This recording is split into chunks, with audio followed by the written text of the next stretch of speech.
napatay matapos pagbabarilin sa barangay Magara, Rojas, Palawan. Si Ann Ramos sa detalye.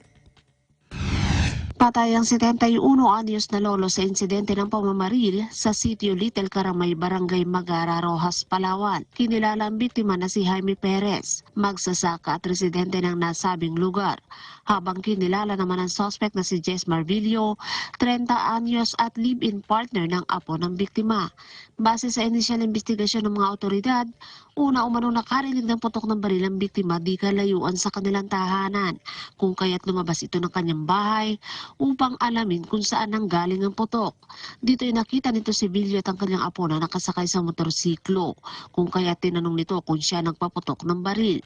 Nang walang ano-ano, ibinaril ng suspect ang biktima na nagtamo ng 2 tama ng bala sa kanyang kilikili dahilan ng kanyang agarang kamatayan. Nakita naman ng anak ng biktima ang pangyayari, kung kaya't nilapitan niya ang suspect upang kumprontahin na nauwi sa muli nitong pamamaril at maswerte hindi tinamaan ang anak ng biktima na agad ay inundayan ng taga ang suspect dahilan upang mabitiwan itong baril na ginamit sa pamamaril sa biktimang si Perez. Ang suspect ay nagtamo din ng 4 na sugat sa katawan at kasalukuyang nasa pagamutan. Kaugnay nito na-recover sa crime scene ang 2 basyo ng bala ng kalibre 45 na baril, habang isinuko naman ng anak ng biktima sa Purok President ang baril na ginamit sa pamamaril ng suspect.